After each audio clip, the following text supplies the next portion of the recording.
What is up, everybody? It's Joe here with Joseph Blake Photography, and in today's video, it looks like some people have had their hands on the EOS R5 Mark II. Real quick at the top of the video, I'm just going to ask you right now, if at the end of this video, and please watch all the way through, you like what you saw, please go ahead and hit subscribe and like. I'd really appreciate it. That tells me that I'm doing the right thing, but wait till the end. Make sure this is what you're looking for. So it sounds like some folks in the industry have had their hands on the EOS R5 Mark II. These are folks outside of the Canon kind of testing folks. These are likely our Canon ambassadors, and they have done just a little bit of talking and confirmed quite a bit of information about what we've seen already leaked out in the last few months. So we've got some confirmed spec information, some very interesting information related to the cinema features of this camera, and areas where it has definitely seen an improvement over the R5 that we all know and love.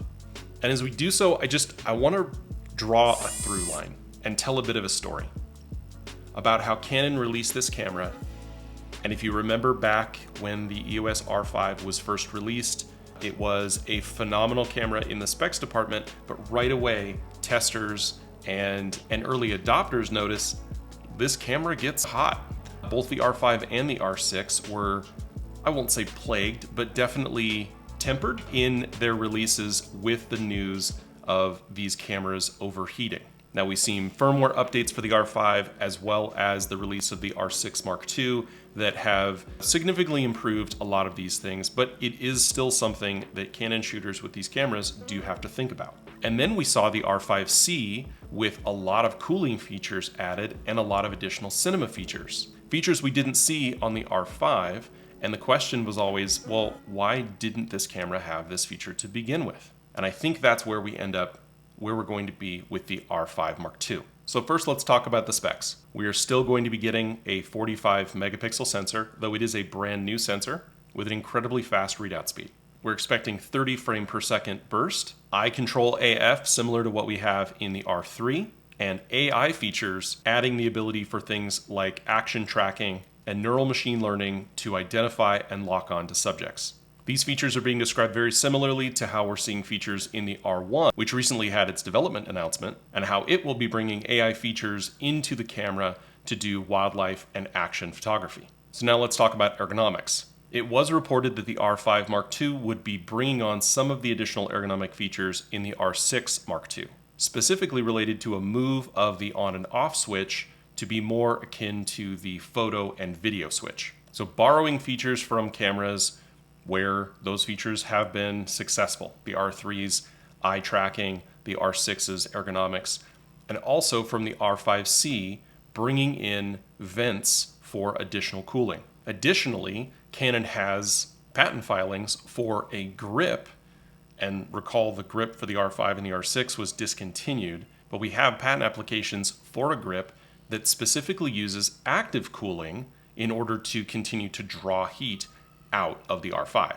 So we have improved specifications from the R5 in the stills and kind of video department, as well as additional ergonomic changes and cooling options. So what are those additional ergonomic changes, the cooling options, going to activate in this new camera? And why is Canon rumors saying that from what they've seen and heard, there probably won't be an R5C Mark II? When the R5 came out, it had impressive video features with 8K 30 RAW and just a whole lot packed into a very small camera body, which is why we ran into quite a few overheating issues. The R5C brought huge active cooling into the camera and activated a number of cinema features. And it looks like now we're going to be getting a few of those cinema features in the R5 Mark II. For example, the ability to shoot 8K 60 or 8K 30 in additional modes than just the Canon RAW. So things like Cinema Raw Lite with multiple different quality modes and the ability to shoot and record proxies. The ability to shoot Super 35 or Super 16 crops off the sensor. Also, if you remember, the R5C came with the ability to write into XF AVC, which is a 422 10-bit format with H.264 and metadata. It also came with a timecode socket, which I don't know if we'll get out of the R5 Mark II, but maybe through its USB port, that'll be something that they'll allow you to adapt. Also, the ability to record in HLG as an alternative to PQ, and things like de-squeezing anamorphic lens footage. And when the R5C came out, it wasn't a question of whether or not Canon had withheld additional features from the R5 in order to make the R5C something that they could release. It was really just because the R5 couldn't do it without bursting into flames. But now here we are with what is going to be likely an improved Digic processor, maybe the Digic X on a better process node, along with potentially the accelerator chip that's coming in the R1 to offload some of those features. And I'm sure that over time, they have built out quite a few internal designs and chip design changes to allow these things to operate with lower power consumption and lower heat dissipation. Very similar to the R6 Mark II, which does considerably better than the R6 on battery use and doesn't really overheat at all. So now, considering these specs that we've been seeing, considering the changes that we're going to be seeing to the ergonomics of this camera, and the potential for there to be a significant improvement in the video features of the R5 Mark II, I think that the picture is becoming much clearer, especially now that we have additional information about the R1 and what it will be as a primary shooter. I think this camera is going to be an absolute monster. I think it, like the R5, when it was originally announced, will be a phenomenal stills shooter and one of, if not the best video shooting cameras on the market, at least from Canon. In the R5 Mark II, and the R1 will be hands down just the best stills shooter Canon makes. Last but not least, it sounds like we're also getting pricing information. I reported on this a few weeks back. I expected it to be around $3,900, similar to the $3,899 that we have with the R5.